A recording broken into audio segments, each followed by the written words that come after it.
Matthew chapter 16. The Pharisees and Sadducees came to Jesus and tested him by asking him to show them a sign from heaven. He replied, "When evening comes, you say, 'It will be fair weather, for the sky is red,' and in the morning, 'Today it will be stormy, for the sky is red and overcast.' You know how to interpret the appearance of the sky, but you cannot interpret the signs of the times. A wicked and adulterous generation looks for a sign, but none will be given it except the sign of Jonah." Jesus then left them and went away. When they went across the lake, the disciples forgot to take bread. "Be careful," Jesus said to them. "Be on your guard against the yeast of the Pharisees and Sadducees." They discussed this among themselves and said, "It is because we didn't bring any bread." Aware of their discussion, Jesus asked, "You of little faith, why are you talking among yourselves about having no bread? Do you still not understand? Don't you remember the 5 loaves for the 5,000, and how many basketfuls you gathered? Or the 7 loaves for the 4,000, and how many basketfuls you gathered? How is it you don't understand that I was not talking to you about bread? But be on your guard against the yeast of the Pharisees and Sadducees." Then they understood that he was not telling them to guard against the yeast used in bread, but against the teaching of the Pharisees and Sadducees.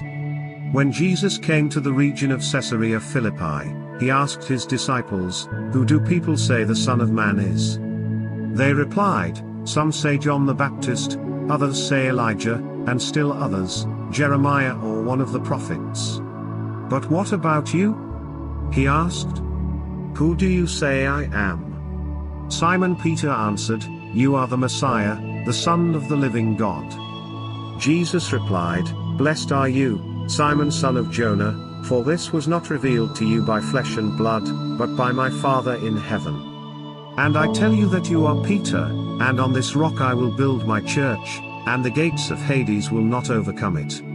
I will give you the keys of the kingdom of heaven. Whatever you bind on earth will be bound in heaven, and whatever you loose on earth will be loosed in heaven." Then he ordered his disciples not to tell anyone that he was the Messiah. From that time on, Jesus began to explain to his disciples that he must go to Jerusalem and suffer many things at the hands of the elders, the chief priests and the teachers of the law, and that he must be killed and on the 3rd day be raised to life. Peter took him aside and began to rebuke him. "Never, Lord," he said. "This shall never happen to you." Jesus turned and said to Peter, "Get behind me, Satan. You are a stumbling block to me. You do not have in mind the concerns of God, but merely human concerns." Then Jesus said to his disciples, "Whoever wants to be my disciple must deny themselves and take up their cross and follow me. For whoever wants to save their life will lose it, but whoever loses their life for me will find it. What good will it be for someone to gain the whole world, yet forfeit their soul? Or what can anyone give in exchange for their soul? For the Son of Man is going to come in his Father's glory with his angels, and then he will reward each person according to what they have done. Truly I tell you, some who are standing here will not taste death before they see the Son of Man coming in his kingdom."